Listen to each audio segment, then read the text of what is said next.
Bismillahirrahmanirrahim. Assalamu alaikum. Hope you are all well. The lecture is delivered and recorded by Sarad Education School and College for Class 6. Open your books. Chapter number 1 introduction to computers. आपने अपने last lectures में सारे introduction पढ़ा computers का कि उसके parts कौन कौन से हैं। मदरबोर्ड हो गए, स्कैनर हो गया, इनपुट क्या होता है, आपने ये सब चीज़ें अपने लास्ट लेक्चर्स में पढ़ ली।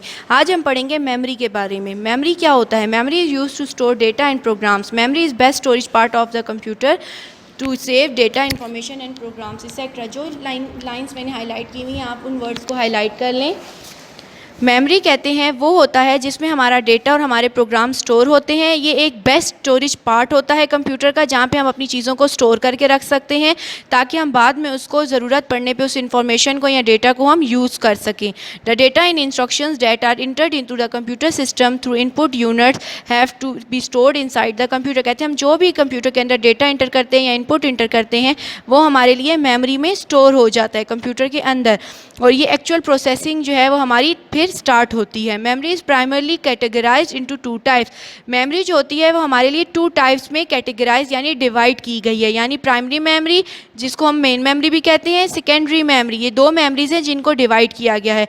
प्राइमरी मेमोरी को आगे हमने डिवाइड किया है किन दो हिस्सों में, RAM and ROM. Now what is RAM? RAM stands for random access memory. RAM is read write memory. कहते हैं रैम जो होती है वो रैंडम एक्सेस मेमोरी होती है। RAM stands for random access memory. और ये रीड राइट मेमोरी यानी आप इसके अंदर लिख भी सकते हो और आप इसको पढ़ भी सकते हो, जो भी आप इसके अंदर डेटा आपने स्टोर किया हो। It holds only those data and instructions on which computer is currently working. कहते हैं ये सिर्फ वही डेटा और वही हिदायत को अपने पास स्टोर करता है जिसमें हम कंप्यूटर एक्चुअली में काम कर रहा होता है। RAM is also known as volatile memory. RAM को वॉलेटाइल मेमोरी भी कहते हैं। It has limited capacity. कहते हैं इसके अंदर लिमिटेड कैपेसिटी होती है, यानी महदूद जो है उसके अंदर जगह होती है जिसमें हम अपना डेटा स्टोर कर सकते हैं।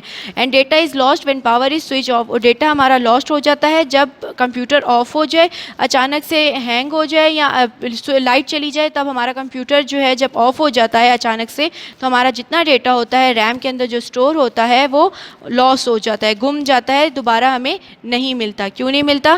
क्योंकि ये एक टेम्पररी मेमोरी है। टेम्पररी मेमोरी कौन सी होती है? आरजी मेमोरी।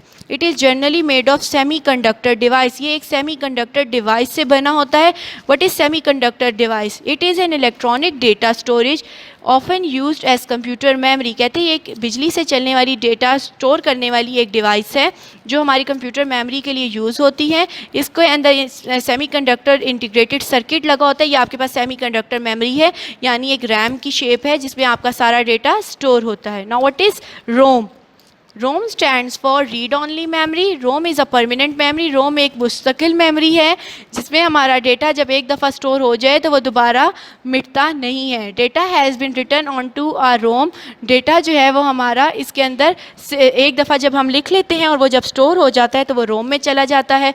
और इसका रीड ऑनली मेमोरी से आपको पता चल रहा है कि हम इसके अंदर राइट नहीं कर सकते, जस्ट रीड कर सकते हैं। It can not be removed. और ये मिटता नहीं है। It is fixed on a motherboard. ये मदरबोर्ड के अंदर फिक्स लगा होता है। मदरबोर्ड कहाँ होती है? कंप्यूटर सिस्टम के अंदर। It is also called a non volatile memory. इसको नॉन वॉलेटाइल मेमोरी भी कहते हैं। And data is not lost. और कोई डेटा हमारा लॉस्ट नहीं होता। आपने कंपैरिजन करना है रैम एंड रोम में, क्योंकि रोम में हमारा डेटा लॉस्ट नहीं होता जब कोई भी लाइट चली जाए या पावर स्विच ऑफ हो जाए। रैम जो है वो हमारे पास एक टेम्पररी मेमोरी है यानी आरजी मेमोरी है, जबकि रोम जो है वो परमानेंट मेमोरी है यानी नॉन वॉलेटाइल मेमोरी है। तमाम वालिदैन से गुजारिश है कि वो इस पढ़ाए गए सबक की वीडियो अपने बच्चों को बार बार दिखाएं, और कोई भी डिफ़िकल्टी हो तो अपने कंसर्न व्हाट्सएप ग्रुप में शेयर करें। इस चैप्टर के नोट्स स्कूल में अवेलेबल हैं, काइंडली वो परचेज़ करके अपने बच्चों को कॉपीज़ पे काम करवाएं। Thank you.